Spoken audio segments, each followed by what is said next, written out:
ನಿನ್ನೆ ದಿನ ಪಾರ್ಲಿಮೆಂಟ್ನಲ್ಲಿ 97 ಮಂದಿ ರಾಜ್ಯಸಭಾ ಸದಸ್ಯರು ಸಂಸದರನ್ನು ಪಾರ್ಲಿಮೆಂಟಲ್ಲಿ ಅಮಾನತು ಮಾಡಿದರು. ಪಾರ್ಲಿಮೆಂಟ್ಗೆ ರಕ್ಷಣೆ ಇಲ್ಲದಂತಹ ಸಂಬಂಧಪಟ್ಟ ವಿಚಾರದ ಬಗ್ಗೆ ಗೃಹ ಸಚಿವ ಅಮಿತ್ ಶಾ ಅವರು ಹೇಳಿಕೆ ಕೊಡಬೇಕೆಂಬ ಮಾತುಕತೆಗೆ ಅಲ್ಲಿಂದ ಇಲ್ಲಿವರೆಗೂ ಕೂಡ ನಮಗೆ ಅವಕಾಶ ಇಲ್ಲ ಅಂತ ಬಂದ ಸಂದರ್ಭದಲ್ಲಿ ನಾನೊಂದು ಎಚ್ಚರಿಕೆ ಕೊಡ್ತಾ ಇದ್ದೇನೆ. ಮುಂದಿನ ದಿನದಲ್ಲಿ ಈ ರೀತಿಯ ವಾತಾವರಣ ಆದರೆ ನಾವು ಕೂಡ ಪಾರ್ಲಿಮೆಂಟ್ ಯಾವ ರೀತಿಯ ಹೋರಾಟ ವಿರೋಧ ಪಕ್ಷದವರು ಮಾಡ್ತಾರೋ ಅದೇ ರೀತಿಯ ಹೋರಾಟವನ್ನು ಮಂಗಳೂರಿನಲ್ಲಿ ಮಾಡ್ತೇವೆ ಅಂತ ಎಚ್ಚರಿಕೆ ಕೊಡ್ತಾ ಇದ್ದೇನೆ.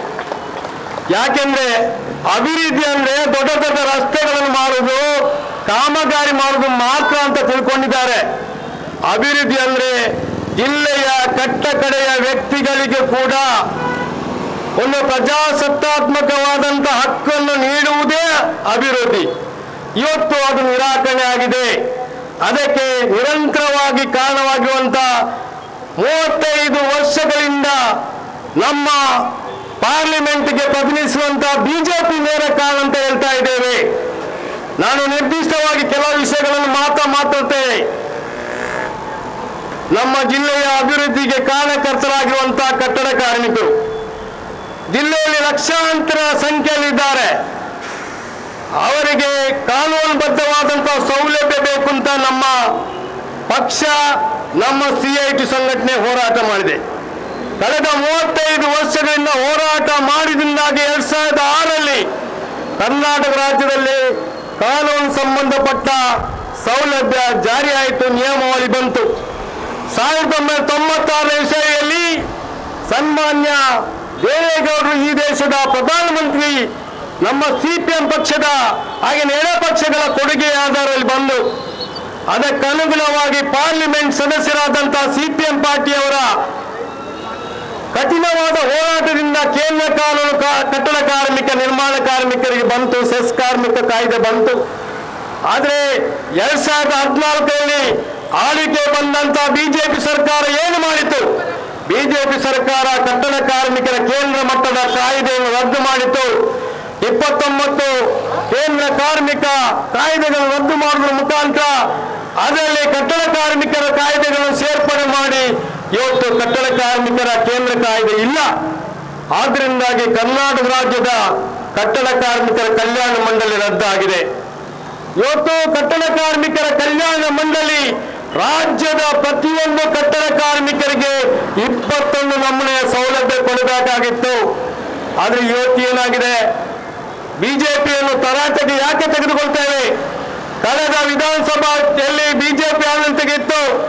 ಇಲ್ಲಿಯ ಕಾರ್ಮಿಕ ಸಚಿವ ಹೆಬ್ಬಾರ್ ಎಂಬವರು ಈ ಕಲ್ಯಾಣ ಮಂಡಳಿ ರದ್ದಾಗ್ತಾ ಇದೆ, ಅದರಿಂದಾಗಿ ಕಟ್ಟಡ ಕಾರ್ಮಿಕರ ಸೌಲಭ್ಯಕ್ಕಾಗಿ ಜಮಾ ಆಗಿರುವಂತಹ ಕೋಟಿಗಟ್ಟಲೆ ಹಣವನ್ನು ಕೊರೋನಾದ ಹೆಸರಲ್ಲಿ ವಸ್ತುವನ್ನು ಕೊಡುವ ಮುಖಾಂತರ ಬೇರೆ ಬೇರೆ ಹೆಸರಲ್ಲಿ ನುಂಗಿದ್ರು, ಅಧಿಕಾರಿಗಳು ನುಂಗಿದ್ರು, ಬಿಜೆಪಿ ಸಚಿವರು ನುಂಗಿದ್ರು, ಬಿಜೆಪಿ MP MLAಗಳು ನುಂಗಿದ್ರು.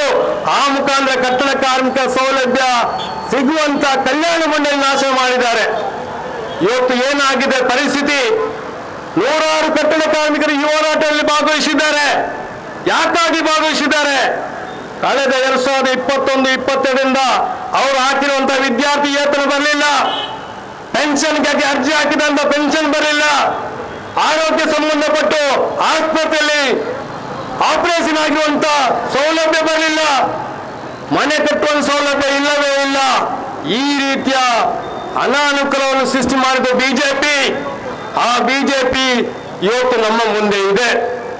ಮಾತ್ರ ಅಲ್ಲದೆ ಅಪಾರ ಸಂಖ್ಯೆಯ ಕಟ್ಟಡ ಕಾರ್ಮಿಕರು ಅಲ್ಲದಂತಹ ಕಾರ್ಮಿಕರನ್ನು ಇವತ್ತು ನೋಂದಣಿ ಮಾಡಿದ್ದಾರೆ ಬಿಜೆಪಿಯ ಶಾಸಕರು MPಗಳು. ಆ ಮುಖಾಂತರ ನಿಜವಾದ ಕಟ್ಟಡ ಕಾರ್ಮಿಕರಿಗೆ ಸಿಗುವಂತ ಸೌಲಭ್ಯ ನಿರಾಕರಣೆ ಆಗಿದೆ. ಆದ್ದರಿಂದ ನಾನು ಒತ್ತಾಯ ಮಾಡ್ತಿದ್ದೇನೆ, ಬಿಜೆಪಿ ಸರ್ಕಾರ ಪಾರ್ಲಿಮೆಂಟ್ ಈ ಮಸೂದೆ ತಂದಾಗ ನಮ್ಮ ಸಂಸತ್ ಸದಸ್ಯರ ನಳಿನ್ ಕುಮಾರ್ ಕಣ್ಣೆ ಬಿದ್ದಿದ್ದಾರೆ ಅಂತ ಕೇಳ್ತಾ ಇದ್ದೇನೆ. ಲಕ್ಷಾಂತರ ಕಟ್ಟಡ ಕಾರ್ಮಿಕರು ನಿಮ್ಗೆ ಓಟ್ ಹಾಕಿದ್ದಾರೆ, ನೀವು ಯಾಕೆ ಮಾತನಾಡಲಿಲ್ಲ ಎಂಬ ಪ್ರಶ್ನೆ ನಮ್ಮ ಮುಂದೆ ಇದೆ. ನಾವು ಹೇಳ್ತಾ ಇದ್ದೇವೆ, ಯಾವುದೇ ಕಾರಣಕ್ಕೂ ಕಟ್ಟಡ ಕಾರ್ಮಿಕರ ಕೇಂದ್ರ ಕಾನೂನು ರದ್ದಾಗಬಾರ್ದು, ರಾಜ್ಯದ ಕಲ್ಯಾಣ ಮಂಡಳಿ ರದ್ದಾಗಬಾರ್ದು. ಪ್ರತಿಯೊಂದು ಸೌಲಭ್ಯ ಕಟ್ಟಡ ಕಾರ್ಮಿಕರು ಕೊಡಬೇಕಂತ ಹೋರಾಟ ಮಾಡ್ತಾ ಇದ್ದೇವೆ. ಉನ್ನತ ಹೋರಾಟ ನಡೆಯುತ್ತದೆ. ಇನ್ನೊಂದು ಪ್ರಮುಖವಾದಂತಹ ವಿಭಾಗ ಸ್ಕೀಮ್ ಕಾರ್ಮಿಕರಲ್ಲಿ ಅತ್ಯಂತ ಕಡಿಮೆ ಸಂಬಳದಲ್ಲಿ ದುಡಿಯುವಂತಹ ಬಿಸಿಯೂಟ ಕಾರ್ಮಿಕರು. ಅವರಿಗೆ ಸಂಬಳ ಎಷ್ಟಿದೆ? 2002ರಲ್ಲಿ ಸನ್ಮಾನ್ಯ ಎಸ್.ಎಂ. ಕೃಷ್ಣರವರು ರಾಜ್ಯದ ಮುಖ್ಯಮಂತ್ರಿ ಆದ ಸಂದರ್ಭದಲ್ಲಿ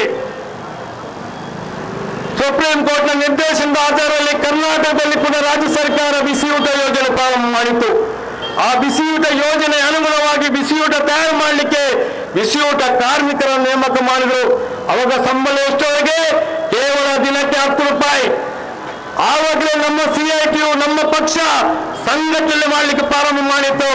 ಅವತ್ತಿಂದ ಹೋರಾಟ ಮಾಡಿ ನಿರಂತರವಾಗಿ ಹೋರಾಟದ ಅನುಭವವಾಗಿ ಇವತ್ತು 3600 ಗೌರವಧನ ಇದೆ. ಆದರೆ 3600ರಲ್ಲಿ ಬದುಕಲಿಕ್ಕೆ ಸಾಧ್ಯತೆ ಇದೆಯಾ? ಬೆಳಿಗ್ಗೆ 9 ಗಂಟೆ 8:30 ಗಂಟೆಗೆ ಶಾಲೆಗೆ ಹೋಗ್ತಾರೆ, ಮಧ್ಯಾಹ್ನ 3 ಗಂಟೆವರೆಗೆ ದುಡಿತಾರೆ. ಅವರಿಗೆ ನೀವು ಕೊಡುವಂತ ಸಂಬಳ ಸರಿಯಾಗಿ ಬರ್ತಾ ಇದೆಯಾ? ನಾನು ಕೇಳ್ತಾ ಇದ್ದೇನೆ, ಯಾಕೆ ಬರ್ತಾ ಇಲ್ಲ? ಹಿಂದಿನ UPA ಸರ್ಕಾರ ಇತ್ತು, ನಾವು ಪಾರ್ಲಿಮೆಂಟ್ ಕಳೆದು ಹೋಗಿದ್ದೇವೆ. ದಕ್ಷಿಣ ಕನ್ನಡ ಜಿಲ್ಲೆಯಿಂದ 75 ಮಂದಿ ಬಿಸಿಯೂಟ ಕಾರ್ಮಿಕರು ಪಾರ್ಲಿಮೆಂಟ್ ಕಳೆದು ಭಾಗವಹಿಸಿದ್ದಾರೆ. ಅವತ್ತಿನ UPA ಸರ್ಕಾರ 1,000 ರೂಪಾಯಿ ವೇತನ ಜಾಸ್ತಿ ಮಾಡಿತ್ತು. ಯಾಕಾಗಿ? 60% ಅನುದಾನವನ್ನು ಕೇಂದ್ರ ಸರ್ಕಾರ ಕೊಡಬೇಕು, 40% ಅನುದಾನ ರಾಜ್ಯ ಸರ್ಕಾರ ಕೊಡುವಂಥದ್ದು. 60% ಅನುದಾನದಲ್ಲಿ UPA ಸರ್ಕಾರ ಏರಿಕೆ ಮಾಡಲು 1,000 ಜಾರಿ ಮಾಡಲಿಕ್ಕೆ ನಂತರ ಆಳ್ವಿಕೆ ಬಂದಂತ ಬಿಜೆಪಿ ತಯಾರಿಲ್ಲ. ಆವಾಗ ಮಗದೊಮ್ಮೆ ಪಾರ್ಲಿಮೆಂಟ್ ಚಲೋ ಮಾಡಿದ್ದೇವೆ. ಆವಾಗ ಈಗಿನ ಸಚಿವರು ಅವನ ಮಾನವ ಸಂಪನ್ಮೂಲ ಸಚಿವರಾಗಿದ್ರು, ಅವರು ಸ್ಮೃತಿ ಇರಾನಿ ಅಂತ ಹೆಸರು. ಆ ಸ್ಮೃತಿ ಇರಾನಿ ಹೇಳ್ತಾರೆ, ಬಿಸಿಯೂಟ ಕಾರ್ಮಿಕರು ಅಕ್ಷರದಾಸ ಕಾರ್ಮಿಕರಲ್ಲ, ಅವರು ಸೇವೆಗಾಗಿರುವಂತವ್ರು ಅಂತ ಹೇಳ್ತಾರೆ. ಅವರಿಗೆ ಸಂಬಳ ಕೊಡುವಂತ ಅಗತ್ಯ ಇಲ್ಲ ಅಂತ ಹೇಳ್ತಾರೆ. ಆ ರೀತಿಯ ಬಿಜೆಪಿ ಸರ್ಕಾರ ಇರುವುದು ಬಂಧುಗಳೇ. ಇವತ್ತು ಸಂಕಷ್ಟದಲ್ಲಿದ್ದಾರೆ ಬಿಸಿಯೂಟ ಕಾರ್ಮಿಕರು. ಕಳೆದ ಬಿಜೆಪಿ ಸರ್ಕಾರ ಅನ್ಯಾಯ ಮಾಡಿತ್ತು. ಚುನಾವಣೆ ಬರ್ತದೆ ಎಂಬ ಕಾರಣಕ್ಕಾಗಿ 1,000 ರೂಪಾಯಿ ಏರಿಕೆ ಮಾಡಿದ್ರು. ಈ ದರಿದ್ರ ಪಟ್ಟ ಬಿಜೆಪಿ ಏನ್ ಮಾಡಿತು? ಆಳ್ವಿಕೆಗೆ ಇಳಿತದನ್ನು ಗೊತ್ತಿದೆ, ಚುನಾವಣೆ ಬರ್ತದೆ ಗೊತ್ತಿದೆ. ಬಿಸಿಯೂಟ ಕಾರ್ಮಿಕರಿಗೆ ನಿಜವಾಗಿ 1,000 ರೂಪಾಯಿ ವೇತನ ಜಾಸ್ತಿ ಆಗಬೇಕೆಂಬ ಪ್ರಾಮಾಣಿಕ ಕಾಳಜಿದ್ರೆ ಕೂಡಲೇ ಆದೇಶ ಪತ್ರ ಹೊರಡಿಸಬೇಕಿತ್ತು.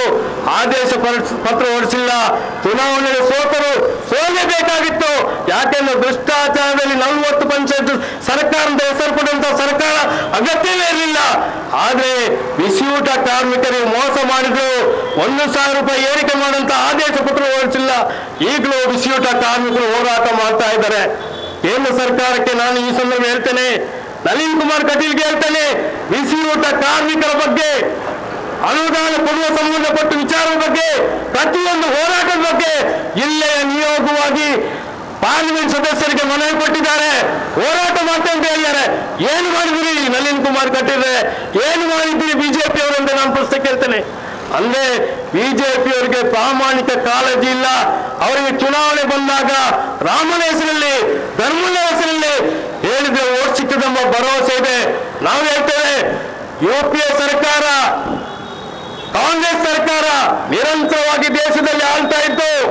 ಆ ಅನಿಷ್ಟವಾದಂತ ಜನರ ಮೇಲೆ ದೌರ್ಜನ್ಯ ಮಾಡಿದ ಸಂದರ್ಭದಲ್ಲಿ CPM ಪಾರ್ಟಿ ದೇಶಾದ್ಯಂತ ಹೋರಾಟ ಮಾಡಿದ ನಂತರ ಕಾಂಗ್ರೆಸ್ ಸರ್ಕಾರ ಹೋಯಿತು, ಬಿಜೆಪಿ ಸರ್ಕಾರ ಬಂತು. ಬಿಜೆಪಿ ಸರ್ಕಾರ 2014 ನಂತರ ಇದೆ. ಬಿಜೆಪಿ ಸರ್ಕಾರ ದೇಶದ ಸಂವಿಧಾನಕ್ಕೆ ವಿರುದ್ಧವಾಗಿ ಕೆಲಸ ಮಾಡ್ತಾ ಇದೆ. ದೇಶದ ಕಾರ್ಮಿಕರ ಹಕ್ಕು ಬಾಧ್ಯತೆ ವಿರುದ್ಧವಾಗಿ ಹೋರಾಟ ಮಾಡ್ತಾ ಇದೆ, ಕೆಲಸ ಮಾಡ್ತಾ ಇದೆ.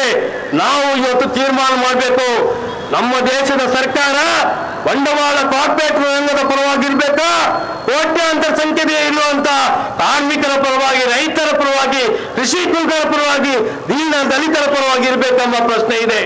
ಆದ್ದರಿಂದ ನಾವು ತೀರ್ಮಾನ ಮಾಡಿದೆ, ಈ ಸರ್ಕಾರ ಮಗದೊಮ್ಮೆ ಬಂದ್ರೆ ಖಂಡಿತವಾಗಿ ಅಪಾಯ ಇದೆ. ಇವತ್ತು ಬಂದರಿಗೆ ಹೋಗಿ ಗಾರ್ಬನ್ನಲ್ಲಿ ಅಡಿಕೆ ಕಾರ್ಮಿಕರು, ತಲೆಮರೆ ಕಾರ್ಮಿಕರು ಕೆಲಸ ಮಾಡ್ತಾ ಇದ್ದಾರೆ. ಇವತ್ತು ಕೆಲಸ ಇಲ್ಲ. ಅಡಿಕೆಯ ಪ್ರಶ್ನೆ, ವಿದೇಶದಿಂದ ಅಡಿಕೆ ಬರ್ತಾ ಇದೆ. ಆ ಬಿಜೆಪಿಯ ನೀತಿಯಿಂದಾಗಿ ತೊಂದರೆ ಆಗಿದೆ. ಅಡಿಕೆ ಸಂಸ್ಕರಣಾ ಘಟಕಗಳಲ್ಲಿ ಕೆಲಸ ಮಾಡುವಂತ ಪುರುಷ ಕಾರ್ಮಿಕರಿಗೆ ಕೆಲಸ ಇಲ್ಲ, ಅವರಿಗೆ ಮಜೂರಿ ಇಲ್ಲ, ಕೆಲಸ ಇಲ್ಲ, ಮಜೂರಿ ಇಲ್ಲ, ಏನೂ ಇಲ್ಲ. ಆ ಅಡಿಕೆ ಕಾರ್ಮಿಕರಿದ್ದಾರೆ, ಅವರಿಗೆ ಕನಿಷ್ಠ ವೇತನ ಇಲ್ಲ, ಸಾಮಾಜಿಕ ಭದ್ರತೆ ಇಲ್ಲ, ರಕ್ಷಣೆ ಇಲ್ಲ. ನಾನು ಹೇಳ್ತಾ ಇದ್ದೇನೆ, ಕಾರ್ಮಿಕರಿಗೆ, ಅಸಂಘಟಿತ ಕಾರ್ಮಿಕರಿಗೆ ಕಾನೂನು ಸೌಲಭ್ಯ ಮಾಡಿ ಅವರಿಗೆ ರಕ್ಷಣೆ ಕೊಡಿ.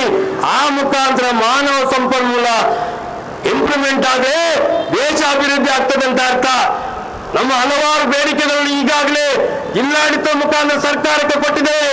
ಬಹುತೇಕ ಕಾರ್ಮಿಕ ವರ್ಗದ ಬೇಡಿಕೆಗಳು, ಕಾರ್ಮಿಕರ ಬೇಡಿಕೆಗಳು, ರೈತರ ಬೇಡಿಕೆಗಳು, ಕೃಷಿ ಬೇಡಿಕೆಗಳು, ದೀನ ದಲಿತರ ಮಹಿಳೆಯರ ಬೇಡಿಕೆಗಳು, ಈ ಬೇಡಿಕೆಗಳು ಇತ್ಯರ್ಥವಾಗಬೇಕಾದ್ರೆ ಪಾರ್ಲಿಮೆಂಟ್ ನಲ್ಲಿ ಅದಕ್ಕನುಗುಣವಾಗಿ ಕಾನೂನು ಬರಬೇಕು, ವಿಧಾನಸಭೆಯಲ್ಲಿ ಅದಕ್ಕನುಗುಣವಾಗಿ ಕಾನೂನು ಬರಬೇಕು.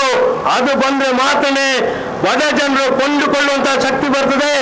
ಕೊಂಡುಕೊಳ್ಳುವಂತಹ ಶಕ್ತಿ ಬಂದ್ರೆ ಮಾತ್ರನೇ ಅವರು ವ್ಯಾಪಾರ ವಹಿವಾಟು ಮಾಡ್ಲಿಕ್ಕೆ ಸಾಧ್ಯತೆ ಆಗ್ತದೆ. ಆ ಮುಖಾಂತರ ಮಳಿಗೆಗಳು, ಕೈಗಾರಿಕೆಗಳು ಬರ್ತದೆ. ಆ ಮುಖಾಂತರ ದೇಶ ಅಭಿವೃದ್ಧಿ ಆಗ್ತದೆ, ಜಿಲ್ಲೆ ಅಭಿವೃದ್ಧಿ ಆಗ್ತದೆ. ಈ ಕಾರ್ಯಕ್ರಮ ಬಡ ಜನತೆಯ ಕಾರ್ಯಕ್ರಮ. ಬಂಧುಗಳೇ, ಈ ಕಾರ್ಯಕ್ರಮಕ್ಕೆ ನೀವೆಲ್ಲರೂ ಬಂದಿದ್ದೀರಿ. ಬಹುಶಃ ಸಿಪಿಎಂ ಪಾರ್ಟಿ ಇಲ್ಲಿಗೆ ತನ್ನ ಕೆಲಸವನ್ನು ಮುಗಿಸುವುದಿಲ್ಲ.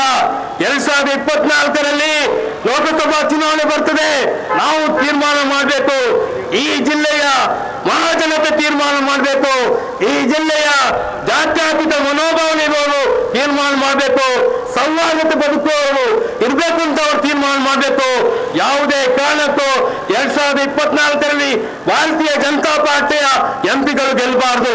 ಅಭಿವೃದ್ಧಿಗೆ ಮಾರಕವಾದಂತ ಬಿಜೆಪಿ ಗೆಲ್ಲಬಾರದು. ಆ ರೀತಿಯ ಕೆಲಸವನ್ನು ನೀವೆಲ್ಲ ಮಾಡಬೇಕು ಅಂತ ಹೇಳಿಕೊಂಡು ಹೋರಾಟ ಮುಂದುವರಿಯುತ್ತದೆ. ಜಿಲ್ಲಾಡಳಿತಕ್ಕೆ ಹೇಳ್ತದೆ. ಇಲ್ಲೊಬ್ಬರು ಆಫೀಸರ್ ಇದ್ದಾರೆ, ನನಗೆ ಖುಷಿ ಆಯ್ತು. ಆಗದಿಂದ ನಮ್ಮೊಟ್ಟಿಗೆ ಬಿಸಿಲಿನಿದ್ದಾರೆ ಅಂತ ಆಫೀಸರ್ಸ್ ಬೇಕು. ಬಡವರಿಗೆ ರಕ್ಷಣೆ ಕೊಡುವಂತ ಆಫೀಸರ್ಸ್ ಬೇಕು. ಅವರಿಗೆ ನಾವು ಬೆಂಬಲ ಕೊಡ್ತೇವೆ.